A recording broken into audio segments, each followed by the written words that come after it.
Well, as the candidates are in full election mode, so are we. Between now and Election Day, Omni will bring you the latest on the campaign trail with what the voters think and what the main issues are. And one question that keeps coming up over and over again is this election necessary? Well, some think it is and others don't. G.A. Easwar, the publisher of Desi News and Canada-bound immigrant, and Suresh, Jaura, the president of Globalom Media, were in our studios recently discussing this very topic. Here's what they had to say.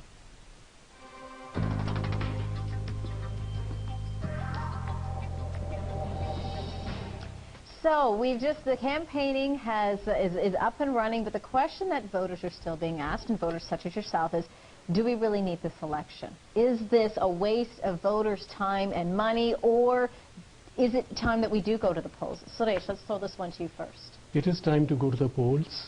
It is the first time in the history of Canadian Parliament the government has lost the confidence of the Parliament. They are in contempt of Parliament. So it is important that thing is taken care of, because whichever government we want them to be trustworthy. And as for the wastage of money, Federal Canada regulation, expenses statement stated it was $288 million last time. But this is 1/3 of the amount that was spent on G8 and G20. And out of that, security itself was $676 million, which is much more than any other country has spent. The Seoul was $25 million.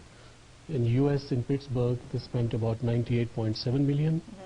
And the average for all the countries has been under $150 million. Okay, wow. I'm gonna throw it over to Easwar, because I know you're quoting us numbers and costs, etc. But I think also part of the question is are Canadians ready and willing to go? You think so, Easwar? What do you think? I think it's fourth election in 7 years, $300 billion plus per election. In the last 4 years, $1.2 billion to add up the figures. The voters are completely tuned out right now. And there's a tremendous sense of voter apathy right now. They are not connecting with what's happening. And it's same old, and there's a tremendous paucity of fresh ideas from all the political parties. So why are we doing this election? Imagine for a moment that you hired somebody to do a job, called 4 guys and said, do a job for me. Halfway through the job, they say, sorry, we can't get along with each other, and you say, okay, I'll let you go. And then you want to hire again. And then guess what? The same 4 guys you have to hire again. That is exactly what the Canadian voters are facing today, and which is why they're tuned out. And to capture their imagination and to bring a sense of purpose to the Canadian democracy, that is the challenge that all of us face today.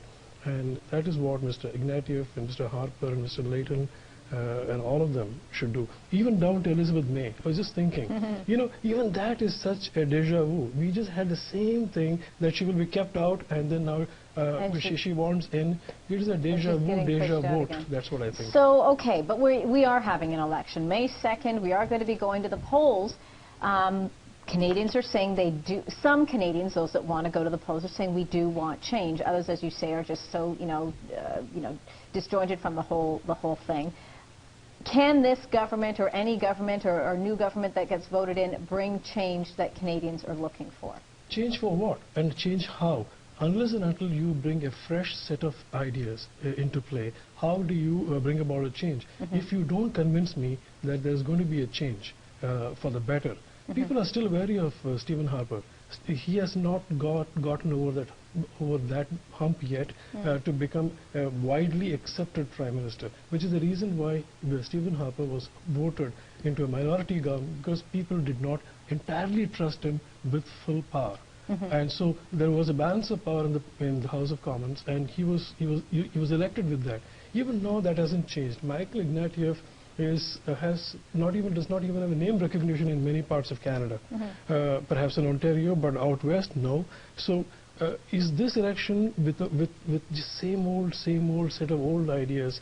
Is it going to produce a new set of parliamentarians and a new configuration of the parliament? I think not. If it is not going to produce anything else, anything new, why are we having this election? But maybe the government will become more responsive, more transparent. That's what the Harpers came in on.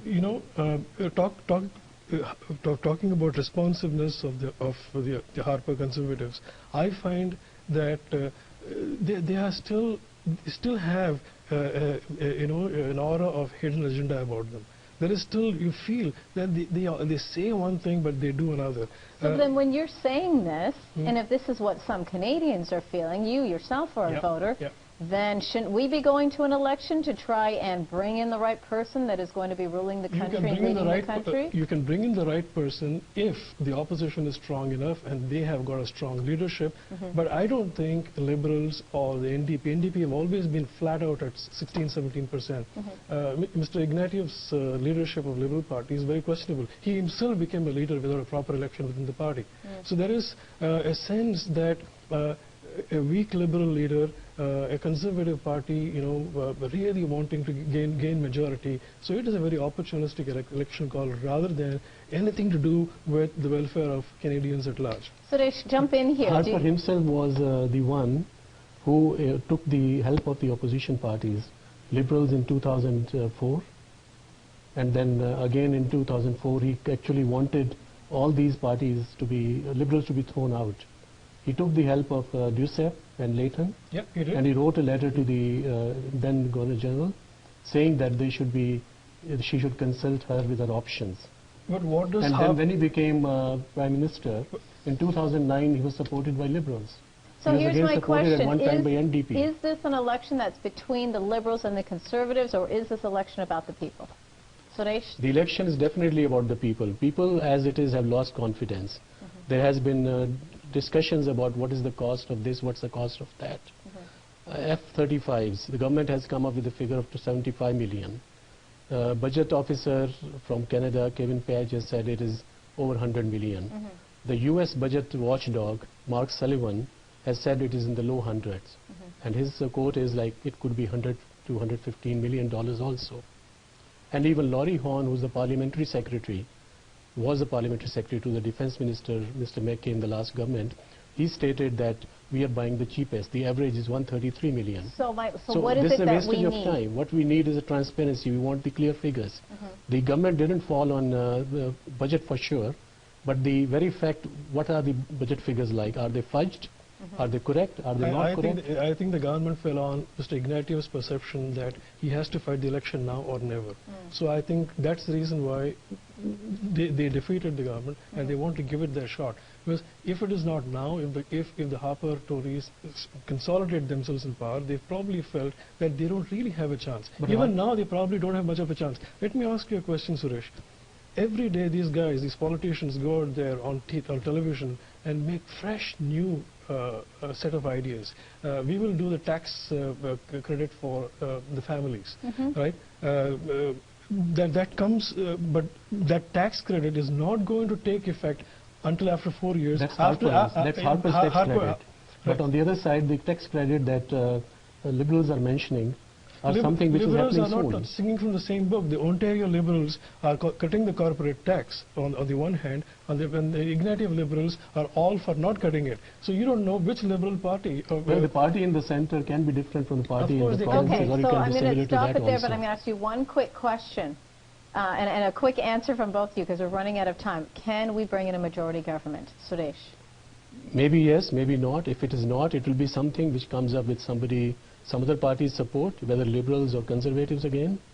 And if it's re-election for Mr. Harper, good luck to him. The election is about a month away, right?